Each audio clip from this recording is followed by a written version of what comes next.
Welcome back to another episode of Rock Boys Football Dill Week 1 in the books. Time to update the preseason top 25 rankings every Tuesday, 8 p.m. Eastern Time, Dill. We're going to continue to update the top 25, and not a bad showing for the boys after Week 1. A couple of teams that, we were probably a little bit too high on, Texas A&M being one of them. Look, I kind of missed on Connor Wigman. I'll just be straight up. I kind of bought into the Connor Wigman hype during the offseason.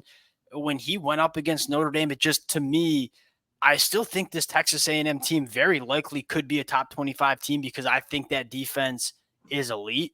But Connor Wigman's got to show me something in terms of me putting Texas A&M back in that top 25. Florida State, I think we both missed. Like, we had some question marks about Florida State, but we kind of just assumed Mike Norvell would have a decent ball team in 2024. That's obviously not the case. And then NC State dropping. Can't play around with the fruit against West Carolina. Dill, let's get into the rest of the rankings. Now, before we do, and as always, let it fly in the comments section. I think the best part about doing this, and Dill, when we did this 2 weeks ago preseason, it was a blast talking ball with everybody in the comments section. Appreciate you guys rocking with it. If y'all do enjoy the content, consider subscribing to the channel. Much more importantly, let it fly in the comments section. Would love to hear your guys' takes. And Dill, without further ado, I'll let you talk about the droppers first. Florida State, Texas A&M, NC State, any of those teams you kind of want to dive into here? No, the only one is NC State. I think the other two, Florida State, obviously not in the Disaster, top 25. man. You can't drop those two games and then kind of just get beaten down by a BC team that I don't think is going to be particularly great when the finals, when the season's kind of over, if you will. I think you're treating NC State a little harshly. I think we've seen a ton of teams get caught in sleepy week one situations. Oregon, obviously, too. We're not punishing them too much. I think at the end of the day, NC State dialed it in. They took care of what they had to take care of by the end of that football game. And I still look at them. I still think the defense is going to be very, very good. I know they gave up a couple of big plays, a couple of scrambles, a couple of, I don't want to say fluky plays, but they just got hurt with a couple of big ones.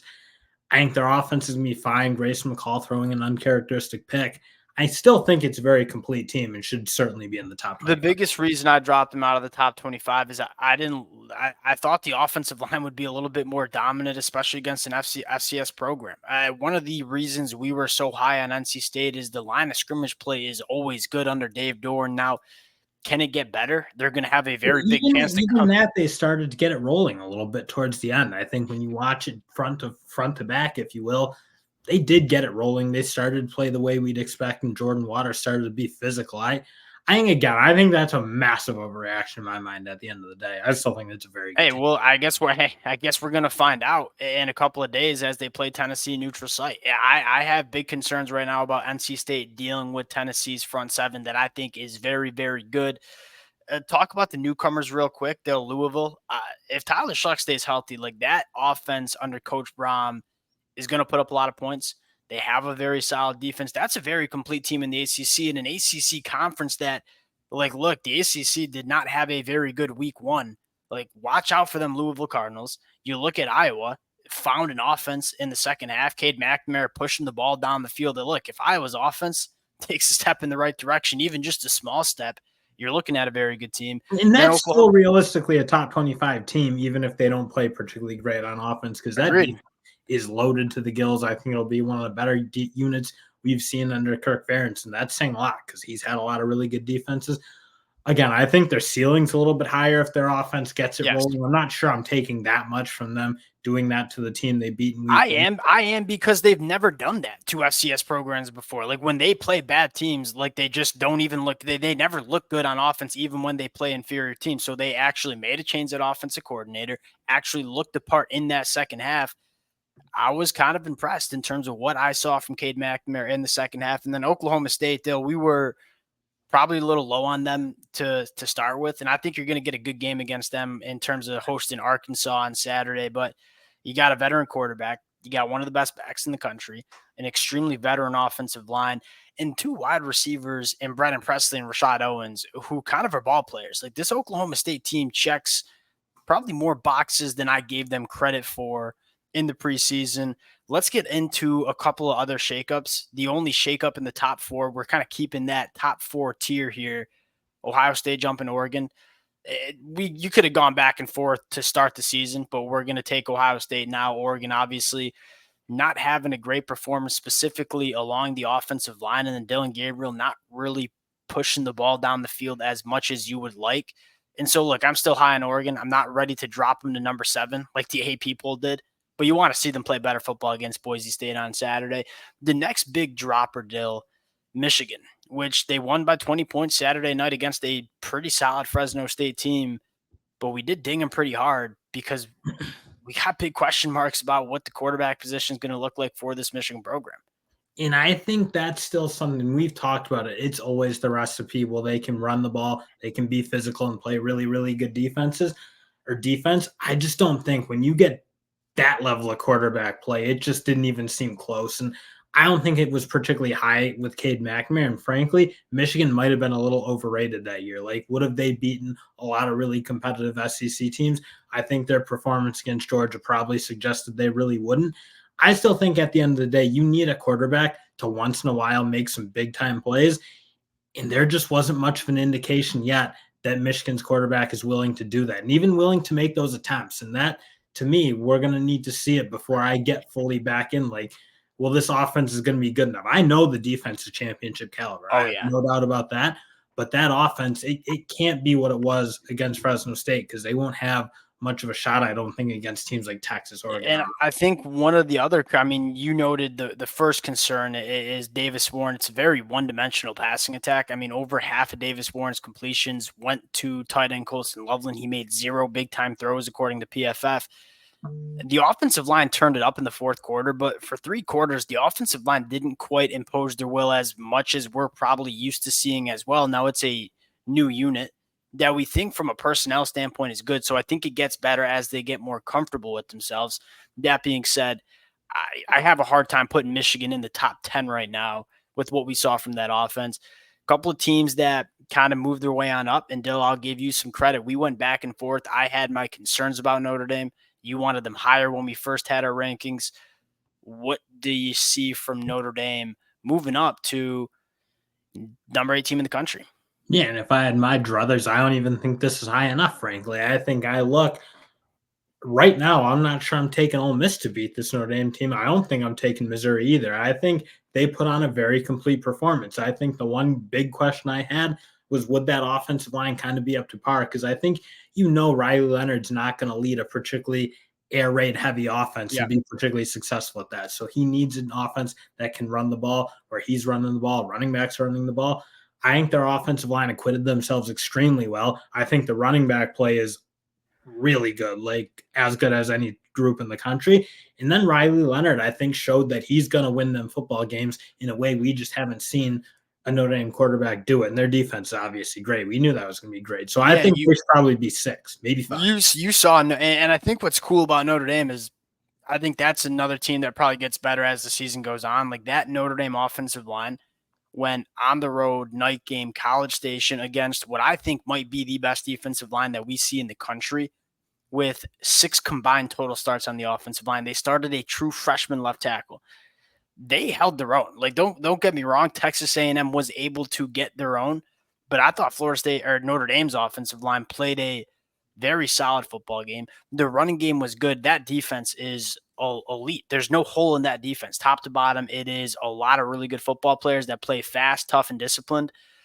I'm kind of in on Notre Dame, and was it pretty from Riley Leonard? No, but historically, it's not always looked pretty for Riley Leonard. He's a winner at the quarterback spot. That's what you brought him in to do. Dill, another team that I think is a little bit of a riser here and didn't necessarily rise in the rankings, but I'm kind of starting to buy stock in these 2 teams, Penn State and Miami, both of which we had in the top 12 in the preseason. I'm feeling really good about kind of where we had them in the rankings after week 1.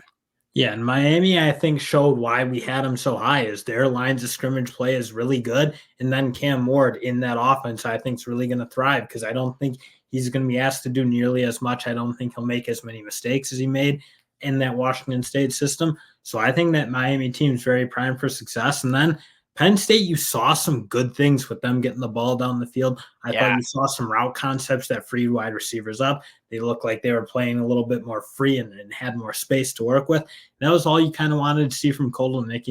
again, still got to go back and see them do that against the big boys because that's been their problem. They've had those performances against teams like West Virginia in the past.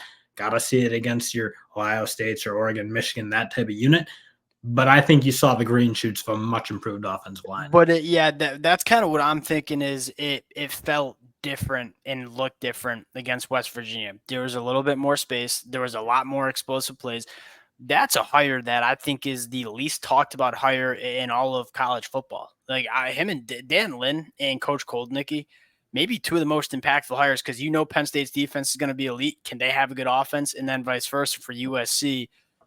That Penn State offense looked a little different, made me feel good about it. And then Miami's checking a lot of boxes. I think Miami might be a little bit ranked a little bit low as well. Getting into the teams that are on the outside looking in terms of the college football playoffs, but teams that kind of rose up the ranks, I think we got to start with USC. Dill, they held an LSU offense that I would be willing to bet money finishes as a top 10 offense in the country. They held them 20 points. And we both watched that football game. We reacted to it instantly on Sunday night. The defense just looked different, right? It was a lot more of a physical defense. It was a much more disciplined defense. We kind of always knew the personnel was there for USC. It was just so poorly managed. You're bringing Coach Lynn, and I'm telling you right now, the way we saw Miller Moss play, combined with that USC defense, I don't know how many Big Ten teams I'm comfortable putting USC behind heading into week 2, week 3, week 4. And if there was one team in the nation that was going to exploit where I think even I wasn't totally comfortable with USC from a personnel standpoint, and that's that defensive line, specifically that interior unit. I mean, they held their own. They didn't really get rushed on. They had, I think, one driver I would have thought that's what LSU would have looked like every drive, that one drive that John Emery kind of took over. But aside from that, I think you're right. Physically, they really weren't getting moved off the ball a whole lot. They were playing really, really tough. And I think at the end of the day, we knew the offense was going to be really good. And they proved that even against probably the best offensive line for my money in the country, that they're just fine on defense. Like they're not maybe going to be the greatest defense in the world, but they're going to be kind of where you need them to be really competitive. Well, that's the question. Like, how good can this defense be? Right when I said it, I was almost like, well, maybe they are really because good. They just how many times is LSU going to get held 20 points? I don't think it's going to be that many during this season. So, we still have USC at 13 because we probably want to see it a little bit more consistently. That being said, you get that brand of USC consistently, it's going to be a really dangerous team in the Big Ten. Looking at a few other teams, let's talk about LSU and Clemson. Actually, quick note on Oklahoma. I love this football team, Dill. Need the offensive line to be better. Look, if this offensive line figures it out going into SEC play, I think that is a very dangerous football team. LSU and Clemson probably have them higher than most would.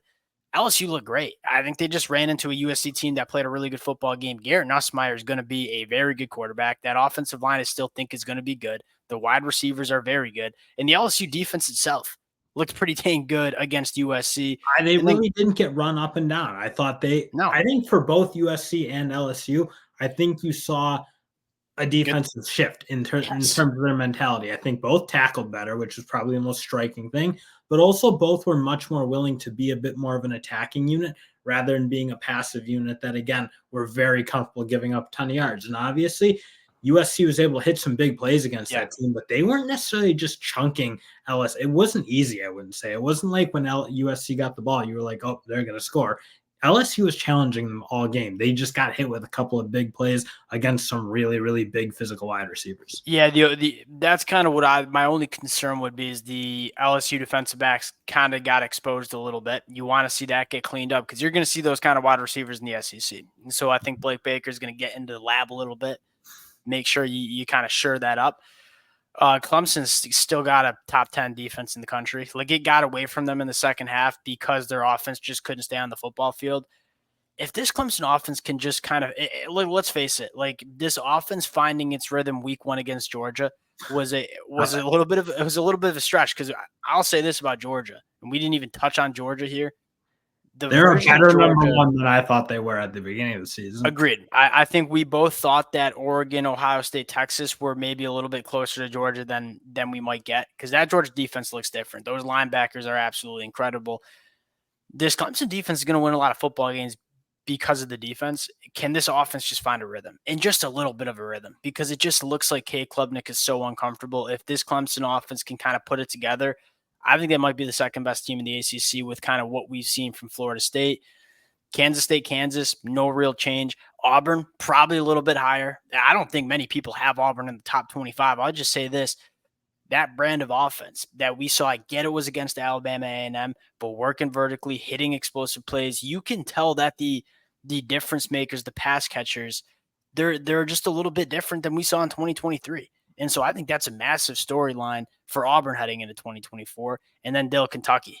I think we're a little bit higher on Kentucky. You look at Brock Vandagriff, we talked about it yesterday morning, looks a little bit different than Devin Leary did in 2023. Now, if he avoids mistakes, that was the one I think concerning thing you thought from that Southern Miss game they played. Put the ball in harm's way a couple times, and again, probably believes in his arm too much. Not that I mean, the guy he slings it. Like he's got a hose out of his hand is very impressive. I think his ability to run and add that element into that Kentucky offense will be very, very helpful for that team. But I think you're right. If he does do a really good job of keeping the ball safe, I think with that group of wide receivers and that defense they're going to come with, especially up front in that front seven, I think that'll be one of the better units in the SEC, frankly. I think they have the explosive weapons.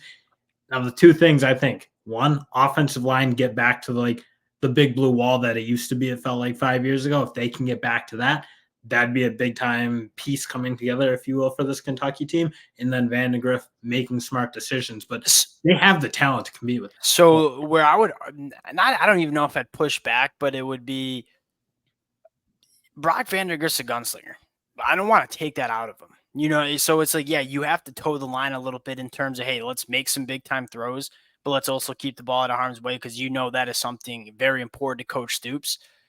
Don't take the gun. Again, that's fine, but they weren't necessarily chances that look bad. It was just like, are you seeing the safety in the middle of the field who's playing a bit of a robber, jumping around right in front of you? I mean, that's not necessarily not him being a gunslinger. That's just like, you got to be able to read those coverages and not put the ball in harm's way in that spot because it's not a risk he's taking. It's just not a good throw.